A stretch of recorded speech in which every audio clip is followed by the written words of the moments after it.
Hello students, so today we're going to look at solving radical equations, the very first day of it. What we're going to do is we're going to apply our knowledge of roots and exponents to solve equations.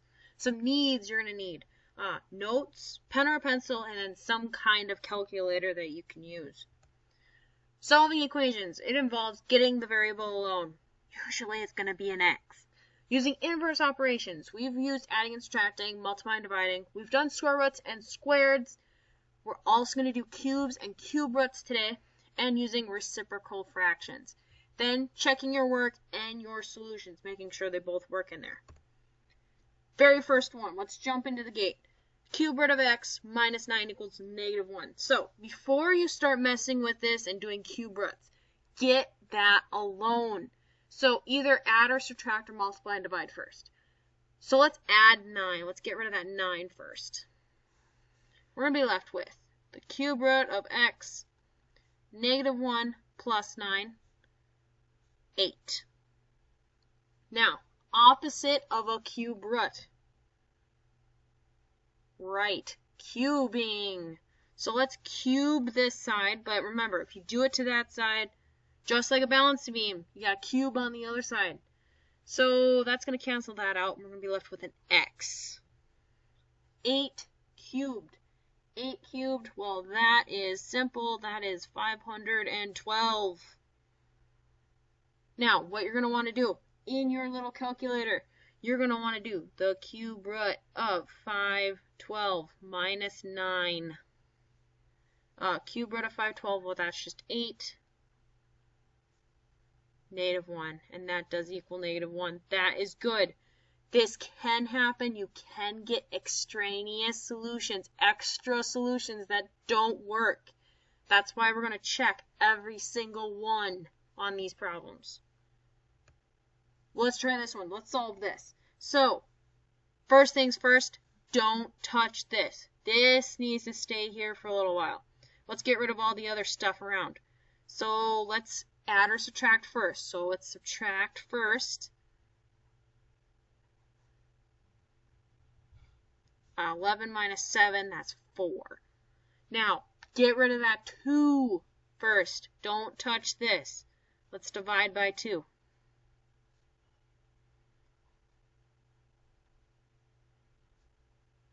That is a 2. Now, this 3 and this x, that's underneath the radical, so we can't touch them until we cube both sides. So we're now going to have x minus 3 on that side. 2 cubed, 8. Add 3.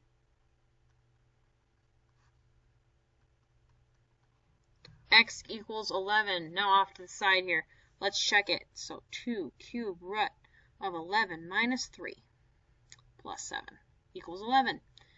2 times the cube root of 11 minus 3, that's 8 plus 7. Cube root of 8, that's just 2. 2 times 2, that's 4. And that's 11. Works perfectly. Hallelujah. Let's try this one. Now, don't be fooled. This one's actually very simple. It just kind of looks kind of scary right now. Notice how they're both under a radical. So we need to get rid of that first. So let's cube both sides.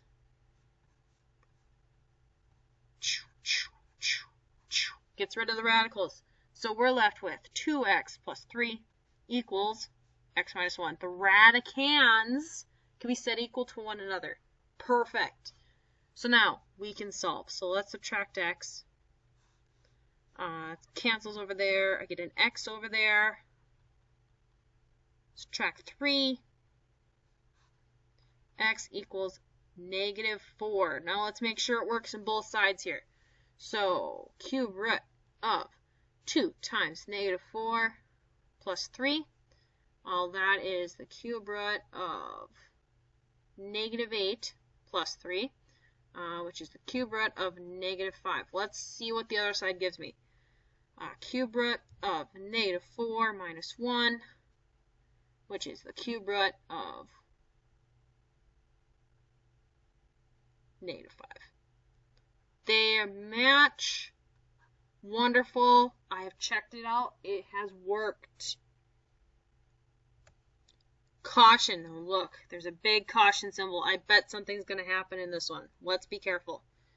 Very first thing, don't subtract that 1 because that's not going to help you at all. Let's get rid of this square root over here. So let's square that side and square this side. Now, let's not make mistakes. X plus 1 squared. Let's write that as x plus 1, x plus 1. I got rid of radical and my squared, so I'm left with 7x plus 15 over here. X plus 1 times x plus 1, if we FOIL that out, we'll get x squared, 1x, 1x, 1.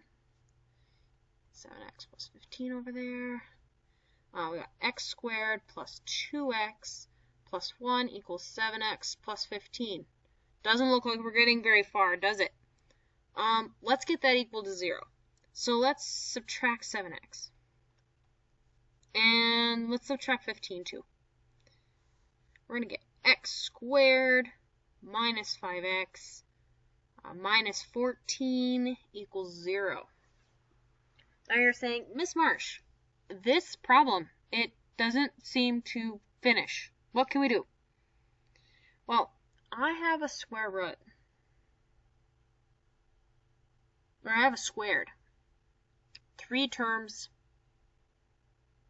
Here comes Mr. Factoring. So let's do the AC method. My AC is negative 14. I need 2 numbers that multiply to give me negative 14, but add together to give me negative 5. Negative 7 and a positive 2. So let's rewrite my middle term.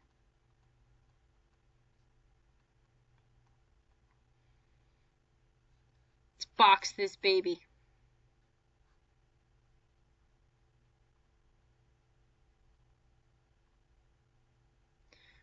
It looks like I have negative 7 going this way, an x going that way, an x going this way, and a 2 going that way.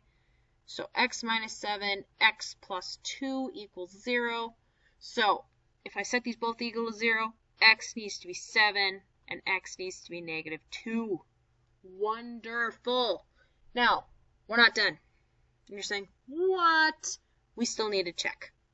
So I have 7 plus 1, well, that's just 8. So this side over here, that's got to be 8. So the square root of 7 times 7 plus 15, 8 equals square root of 49 plus 15. 49 plus 15, that's just 64. Square root of 64 is 8. So 7 checks out perfectly. Let's check that negative 2, shall we? So negative 2 plus 1. It's right up here. Negative 2 plus 1, well, that's just negative 1. Square root of 7 times negative 2 plus 15. Negative 1 equals the square root of negative 14 plus 15. Negative 1 equals the square root of negative 4 plus 15. That's 1. Negative 1 equals 1. Oh, no, that doesn't work. So, that is an extraneous solution. No fault of your own. It just doesn't work. It's just a hiding solution that doesn't work. So you're going to want to check your work. Make sure it does work and be very careful with those numbers. It can happen that you will mess up. Be very, very careful with that. That is the end of the video of day 1 of solving radical equations. See you later, dudes.